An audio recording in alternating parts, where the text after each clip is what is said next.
The natural way of living, how to effortlessly manifest your goals, why the law of attraction does not work. By Incarnage. Introduction. The natural or effortless way of living is very easy to apply, because it is intrinsically imprinted upon our being. It is all about harnessing the power of intention, the law of non-interference, and respect for opposing forces. We forget this path, however, because we are taught that life is a struggle and that we should find it challenging to live a better life. Then, we become so deeply identified with the learned schemas of how to be successful in life that we forget who we are and how to find our place in this world through the natural way of living. To determine if you are living the natural or effortless way, simply observe yourself and find out if you are struggling. If you are exhausted in your attempts to achieve higher goals, then you have not incorporated the natural way in your attempts to manifest success. Furthermore, we struggle when we want to manifest something with which we do not resonate subconsciously. In other words, we may consciously desire something in life, but our subconscious mind can sabotage our efforts. This happens because of the tendency in human beings to crave only one pole in the duality of opposing forces and to resist the other pole. What we resist, however, is impressed upon our subconscious mind, manifesting in undesirable realities that seem fated. Said another way, what we resist persists. The natural way of manifesting success implies non-interference with the intrinsic process of swinging between the two opposite poles of duality and the opposing forces inherent to all things. There are two opposing forces maintaining the equilibrium and dynamism of every natural process on every level of the universe. Most people go against the natural flow by undermining the manifestation of their goals because they crave what they do not have and fail to appreciate what they do have. Appreciating what one has and the state one is in implies a respect for the natural flow without resistance. It is impossible to soar to the heights if one does not accept and appreciate when one is in a low. The heights cannot be maintained without sometimes venturing to the lows. Winning cannot be experienced without losing. This is the way of nature. Going with it conserves power. Resisting it results in the loss of power. Struggling. Everyone seems to struggle to live a better life. Whether in school, at the university, or at work earning money to have what they want and meet daily expenses. We also struggle to plan and create the life we desire. Frequently, it feels very difficult to achieve and accomplish those plans. Ask yourself a question. How many of your past plans have actually come to fruition? Do you believe you had total control over the reality of your plans coming true? How much energy have you consumed to achieve things that were not possible to achieve? Did the efforts and your individual energy consumption justify what you achieved? Did your efforts and actions bring you the results you expected, and were they worth the time and energy? If we exhaust ourselves by struggling all the time, we need to learn a natural approach to accomplishing more of the things we desire without becoming desperate. The natural way of living involves accomplishing things more effortlessly than before. That is the way of nature, which has been taught since ancient times. The ancient people were not more clever than modern humans, but they were better observers of nature. They understood that nature always finds the most efficient way to accomplish itself. This truth is reflected in every physical law of universe. The natural approach consists of the application of two principles. 1. We cannot control reality or others. Reality is as it is and others are who they are, we must accept them for what and who they are. 2. We have to know ourselves and accept ourselves for who we are. Thus, we struggle only when we violate one of these principles. Life and reality are, most of the time, composed of a variety of spontaneous events. Rather than resisting them, allow things to flow naturally in the way that they will. Resisting the natural flow of reality only creates suffering and energy consumption. You may be forcing yourself to be someone who you cannot be.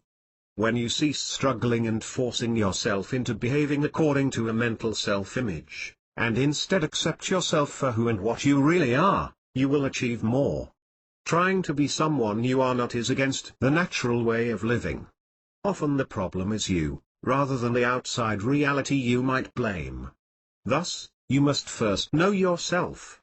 The natural way of accomplishing is based upon the principle of least interference. In other words, we should interfere with the natural flow of reality as little as possible. For instance, if you live in a place filled with people you do not like, you have two options: to improve that place or to leave and find a better place. Both options can be in alignment with the natural approach of living, depending upon which of the two options causes you to expend the least amount of energy. If possible, it would be better to contribute toward improving the place in which you live, but if you cannot change the people surrounding you, it would be better to find another place with better people. This is more natural. I am not declaring that we should eliminate all desires and expectations and take no action or do nothing. Of course we must do something, but what we do should be done according to the natural way of achieving and living.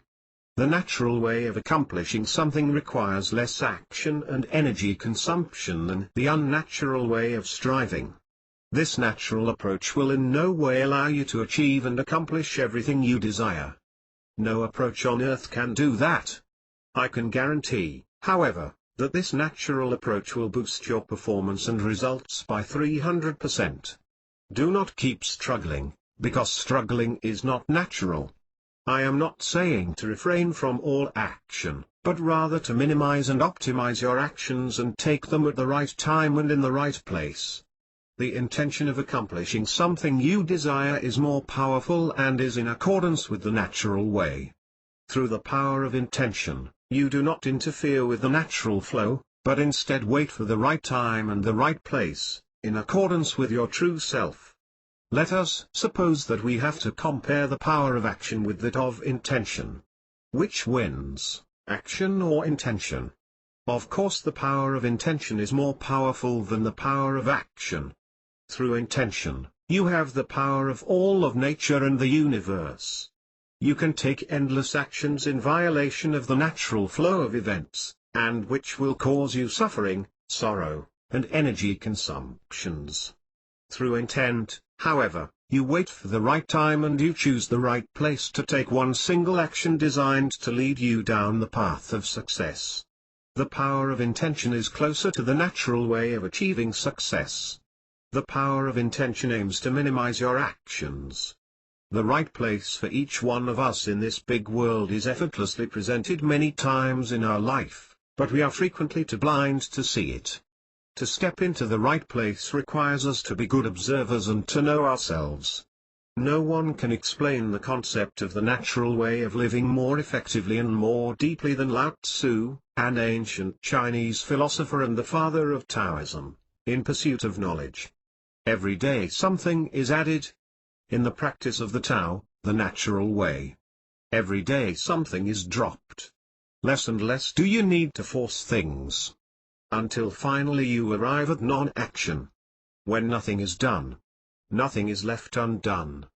True mastery can be gained by letting things go their own way. It can't be gained by interfering.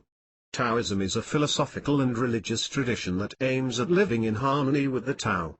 The term Tao means way, path, or principle, and can also be found in Chinese philosophies and religions other than Taoism.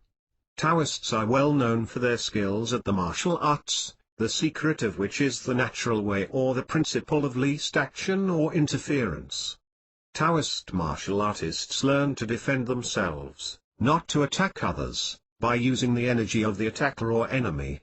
The Taoist martial arts are only used passively in combat situations, and their techniques are based on the principles of least action, requiring that one wait until the opponent initiates the attack and emphasizing neutralization over resistance. Further, physicists are familiar with the principle of least action. This principle describes all physical laws of motion and the propagation of light, including electromagnetism and quantum theory. Basically, the principle states that nature always finds the most efficient way, requiring the least action, from one point to another. The nature of reality.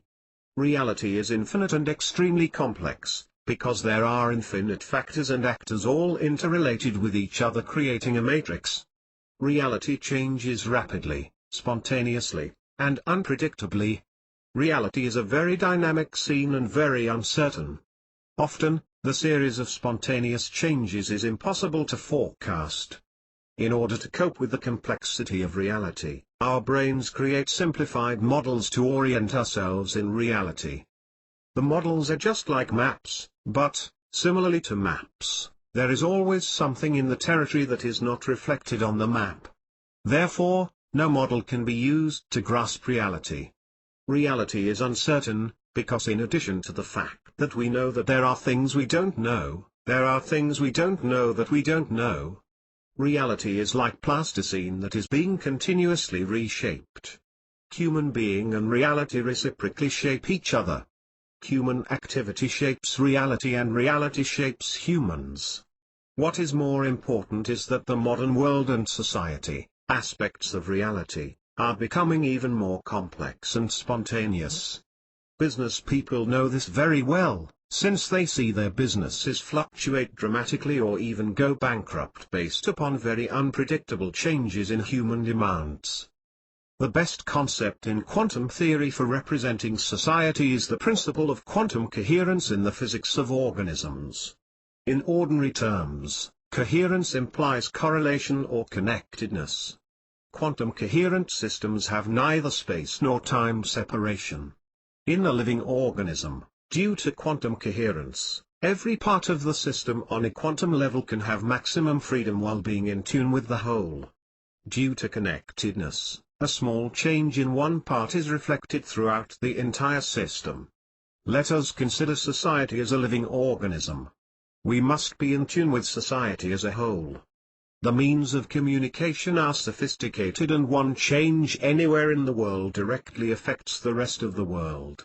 The keys to being in tune with the wholeness of reality are information and interchange. We have to be informed as much as possible. For instance, businesses and companies must be continuously updated with the competitors' developments.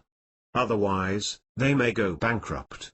This is valid on an individual level, too, as we must remain in tune with society. On an individual level, however, the natural way of being in tune with the outside plastic reality is to be formless. This means not having strong beliefs or dogmas to which we adhere, but being ready to change our beliefs about everything and exploit every new opportunity. We have to change our views relating to science, economics, politics, and so forth. Nothing is permanent, rather, all things are fluid. The nature of reality is fluid. For instance, we have a strong belief that science is exact and settled. When we consider modern quantum physics, however, we understand that Newtonian physics is wrong. Science is partially wrong and partially right. Our freedom is as big as the extent to which the principle of being in tune with the whole is not violated. Our local freedom should be extended as much as we respect being in tune with the wholeness. To live effortlessly the natural way, we must consider reality as a set of gates through which we can enter, walking the paths inside of them. We must not try to change reality or the world, but we can choose which gates to enter and exit. For every set of beliefs there is a gate. In other words, if we change our beliefs, we should exit the current gate and enter another gate. Finding your purpose. Does our life have a purpose? The only purpose is to maintain our individual life and increase our happiness as much as possible while feeling good. Any other purpose serves this first purpose of feeling good. Many people think that their first purpose is to help others. However, they are not helping anyone other than themselves. What they are doing is helping themselves through helping others. The natural way of living is to help others when you need help. Dynamism. As mentioned, we have to minimize actions or take fewer actions in comparison to the unnatural way of engaging in endless actions that are against the natural flow of things. In no way, however, does this mean that we have to remain motionless when opportunities are encountered. We have to take actions when the opportunities appear and our actions are conforming to the natural flow of reality. At the core of the evolution of life and the natural way is dynamism. We must be dynamic throughout life. To state it more clearly, we have to follow the dynamism of reality and life. Being static with regards to every aspect of living is harmful. For instance, eating only one diet, staying in the same place, or working at the same job for a long period of time is harmful. Everything should be alternated with its opposite. Yin-yang and dualism. Everything in the universe is of a dual nature and is structured according to cycles within cycles. Large cycles are composed of smaller cycles. Every cycle requires at least two opposing forces in order to maintain a dynamic equilibrium or motion. I believe that these cycles within cycles and opposing forces permeate everything, from the microscopic world of electrons to the cosmological level of galaxies, including the physiology of our bodies and psychological levels of the human mind. These principles are ancient ideas developed from the philosophies of Taoism in ancient China, which calls the opposing forces yang and yin. I would like to incorporate this idea into my theory of the natural way of being. In order to maintain the equilibrium of beingness, we need to balance the two opposing forces in every aspect of life. These two opposing forces, yin and yang, balance each other by being converted or transformed cyclically into each other, thereby maintaining the dynamism of life. People usually crave only one pole of universal duality by attempting to destroy this equilibrium and dynamism. Seeking only one pole of duality, that which is considered good, is an illusion of the ego. When we believe that some things are good and some things are bad and that to be fulfilled, people must acquire only the good things, we are literally being deceived by this ego illusion, which is separateness-oriented, and unable to comprehend the wholeness of things. People must accept both the good and the bad of every aspect of life. Let us look at some examples. Without being low, you cannot attain the heights. Many successful people who have achieved many remarkable goals in life have experienced great lows, and have had to overcome tremendously difficult situations. In the pursuit of any goal, opposing forces will be encountered along the path, which are not inherently bad, as they are only the forces maintaining equilibrium, without which the process of the manifestation of goal cannot be furthered. It is our incorrect perception of these forces that results in sorrow when encountering the so-called bad things. The bad things are part of the equilibrium and dynamism inherent to the process of attaining the desired goal. If the bad things are fought or resisted, the process is destroyed.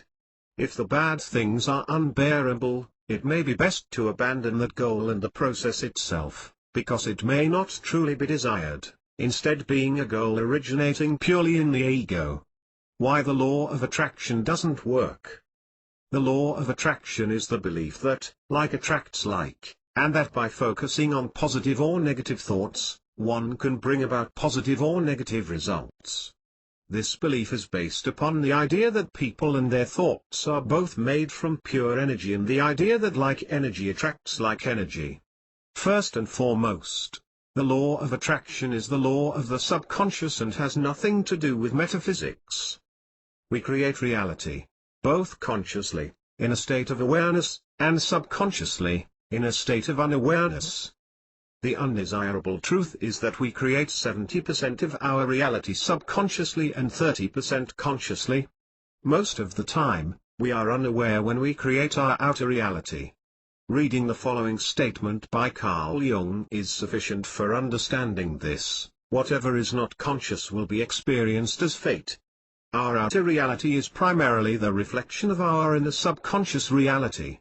Therefore, the most valuable pursuit is to become aware of our subconscious issues, which prohibit us from consciously creating our reality. We can focus all day on positive thoughts, but what is unconscious will not become conscious through such forced focus in an attempt to be someone other than who we are. The more we attempt to be someone other than who we are, the more we suppress our unconscious emotional issues into our unconscious mind. The more we fight our negative thoughts, the more we impress them into our subconscious, which then manifests subconsciously in outward reality. Moreover, the law of attraction is in direct opposition to the natural way of living and the true state of duality. The natural way of living is non-resistance, acceptance, and non-striving. One may wish to apply the law of attraction to attract something one does not have, but if one does not have something, it is because one is not resonating subconsciously with it, which indicates that by pursuing it, one is resisting one's current state of living and being. The more something is resisted, the more it persists. The very act of applying the law of attraction as a method will impress further upon the subconscious mind that the particular thing being desired is lacking. The only natural way to change one's current state is to love and accept one's current state of being without trying at all to be other than what one is. Loving what one has and what one is impresses the perception of prosperity into the subconscious mind. This is enlightenment. By loving oneself and one's current state of living and being, one becomes more easily aware of unconscious baggage, and gains the freedom to change. Without loving and accepting oneself as one is, however, change is impossible. Negative thoughts cannot be changed without first loving them and accepting them. The principle of duality is that there is no negative thought without a positive thought. It is unnatural to have only positive thoughts. They cannot exist without negative thoughts. Swinging between negative and positive thoughts is the natural process. The problem arises when people become trapped in negative thoughts and or undesirable situations because those things are what they are resisting and fighting. Resisting one pole of duality by craving only the other pole, whether that is wealth, beauty, a successful career, or some other thing, is unnatural, and results in a loss of the 50%/50% balance between opposing forces, which is the natural way. Too often, people think negatively 90% of the time and positively 10% of the time. All we need to do is love and accept ourselves the way we are and let go in order to enter the balance of the natural way of living.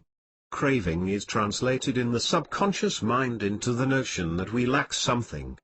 When we love and accept our current state of living and being, we will achieve more in every aspect of life.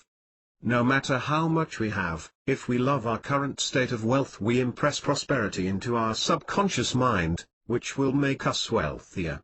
If we resist what we do not like, then we interfere with the natural process characterized by the law of duality, which embodies both forces, the bad and the good, the positive and the negative.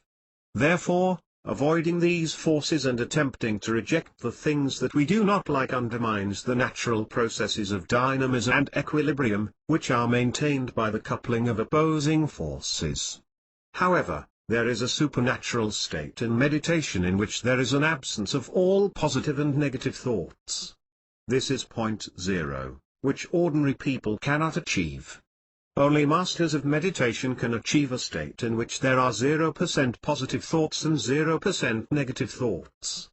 In this state, there remains a balance, and there is only the present awareness and a state of pure beingness. In this state, negative thoughts annihilate positive thoughts just like electrons annihilate positrons, positive electrons, by producing photons of light. Now, I would like to explain the illusion of the law of attraction. Many of the events that occur in reality and life are a result of randomness. When I say random, what I mean is that the cause is unknown to us. The behavior of a very complex system, like society, can be described only through statistics, because it is impossible to forecast all of the exceedingly large number of factors. The trick regarding the law of attraction is that the brain acts as a filter, selecting information from reality that conforms to one's beliefs and filters out any conflicting information. The brain has an incredible capacity to create patterns of causality even with random events, filtering out anything that does not conform to the patterns it perceives. Thus, when we expect to see a thing or a specific quality, we will see it, but its opposite will be the two, filtered out by the brain. The problem with filtering is that when we do encounter the opposite effect, which is necessary to the natural process of manifestation in accordance with the law of duality, we tend to say I might have done something wrong while using the law of attraction and then try to improve the performance of the law of attraction so as to create only the desired qualities and objects. This results in futile striving, and consequently further impresses the state of lack onto our subconscious mind. Love yourself. Almost all people are not living according to their true self, but are instead manifesting a false self. People feel more comfortable living as a false self because they fear being judged by others. Adopting a false self is a defense mechanism designed to avoid judgment from others and to maintain the state of being loved by others. We are beings who need love. We cannot live without love. Love is food for the soul. Both judging others and the fear of being judged are reflections of our subconscious fear of a lack of love. When we were children, we were programmed to associate judgment with the absence of love. Parents and others withdrew love from us when they judged us for certain mistakes we may have made. Thus, on a subconscious level in our mind, judgment is associated with not being loved. The most judgmental person one will ever encounter, however, is oneself. The secret to subjugating the fear of being judged is to love oneself. Why? Because the subconscious mind, where our soul resides, does not distinguish if love comes from others or from our own self. For our soul, it is the same whether the love is received from others or from inside. We can compensate for the absence of love from others by loving ourselves. The more we love ourselves, the more we value and feel confident about our true self. Said differently, the more we love ourselves, the more we express our true self and the closer we come to finding the natural way of living. The key to the natural way of living is to know ourselves and to live the truth of who we are without trying to be what we think we should be, which is a self-image imposed by others or by parental and societal programming. Thank you. Thank you for reading my book.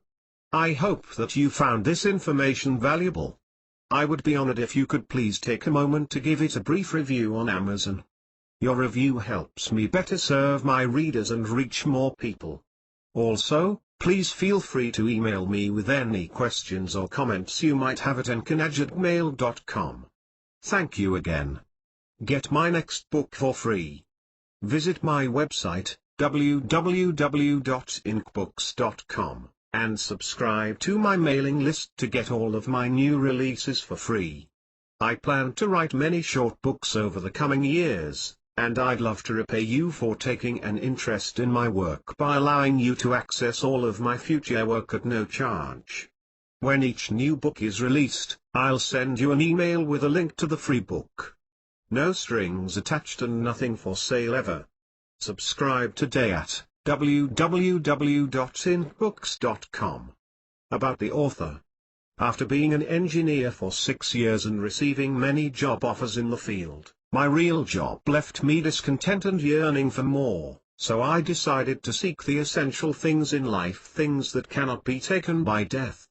It is my passion to devote myself to unbiased research of everything relating to the human experience, including physics, metaphysics, spiritualism, materialism, psychology, ancient philosophy, religion and more. Consciousness is eternal, and I want to view it through as many dimensions and worldviews as possible.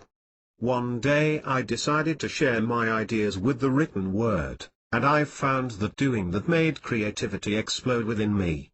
I think that by sharing our ideas and allowing creativity to express itself fully through us, we find our true bliss. It is the highest force of the universe and gives birth to all phenomena. I have found that the best way to learn is by sharing and teaching others. It's all about sharing what's in our hearts and connecting with one another. I have discovered through my own experience and research of scientific literature, that the greatest ideas come from the creativity and spirit of the simple people who dare to follow their dreams and intuition. We all have the freedom to share what we've discovered, and we empower others by doing so. With that said, I sincerely hope you enjoy the writings I share with you. Inknadj.